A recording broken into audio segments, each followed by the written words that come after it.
travailles au mouvement Action Chômage. Pourquoi tu t'es retrouvé là? Puis qu'est-ce que ça fait, cet organisme-là? Ma vie est toujours un concours de circonstances. Donc, j'ai eu la chance, pendant mon bac, de faire un stage en milieu communautaire. Je me suis dirigée vers le mouvement Action Chômage comme stagiaire en droit, bien, pas stagiaire en droit, mais étudiante stagiaire finalement.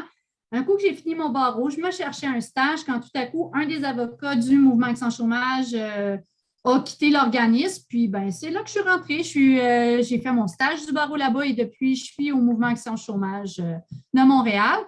Donc, le mouvement Action Chômage, on est un organisme sans but lucratif. On a comme mission de venir en aide aux personnes en situation de chômage. On est un groupe communautaire en défense collective des droits. Donc, ça, c'est particulier. On n'est pas un cabinet d'avocats. Les gens ne viennent pas au bureau prendre un service, nous payer des honoraires et tout ça. Donc, on est un groupe communautaire en défense collective des droits, c'est-à-dire que d'une part, l'éducation populaire, c'est notre mandat premier. On crée des documents juridiques vulgarisés pour que les gens puissent s'approprier la loi, puissent la comprendre. Au fil des ans, on observe que quand les gens comprennent les règles du jeu, ben, ils font moins d'erreurs. Donc, l'expliquer, le langage simple, pour nous, c'est une priorité. La personne qui vient nous voir au bureau doit comprendre son propre dossier, doit comprendre qu'est-ce que la commission lui reproche, parce que chaque fois qu'on vient nous voir, ça va mal. Donc, oui, on veut comprendre qu'est-ce qu'on nous reproche. Ou ce que j'aime le plus, les gens qui viennent en prévention pour s'informer. Plus on est informé, oui. C'est tellement important, oui. C'est tellement important. Effectivement, ça peut éviter tellement de problèmes.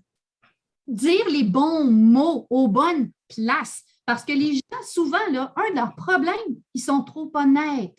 Et ils vont dire les choses de façon anodine en disant « Et moi, je suis une bonne personne, je suis un bon citoyen, une bonne citoyenne, je dis les choses dans mes mots. » Mais finalement, on ne veut pas exactement dire ça. Bref, il y a souvent justement, quand on ne connaît pas la loi, on ne sait pas ce que l'agent veut savoir avec ces questions. Donc, informez-vous. C'est la première étape. C'est la première mission de notre organisme.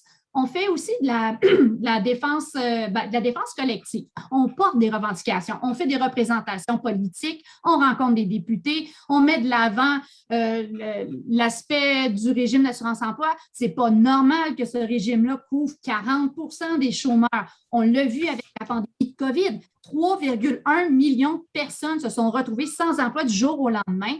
Le régime est percé carrément. Ce n'est pas un filet social qu'on a, c'est un gros trou. Donc, le gouvernement est obligé de mettre en place des mesures d'urgence pour répondre aux besoins de la population. Mais bref, s'il avait suivi un petit peu nos revendications, comme, mettons, on pourrait se qualifier avec 350 heures de travail, avoir 35 semaines de prestations minimum, arrêter d'évaluer les départs volontaires ou les inconduites, de punir indûment les gens. Donc, avec des caractéristiques comme ça, une protection universelle et large, on n'aurait pas eu besoin d'inventer un nouveau régime. Donc, ça, c'est le volet politique. Et finalement, le volet de défense individuelle. Donc, nous, on accompagne citoyens et citoyennes quand ils ont un litige avec l'assurance-emploi. Donc, que ce soit une révision administrative, on est là pour accompagner les gens. On est même aussi pour les accompagner avant la révision administrative. Les personnes qui ont un départ volontaire ou un congédiement, souvent, il faut expliquer la situation qu'on a vécue. Ce n'est pas automatique qu'on est exclu du bénéfice des prestations dans ces cas-là. Donc, on peut accompagner les gens en écrivant une lettre qui explique la situation. Donc, première étape, toujours en prévention.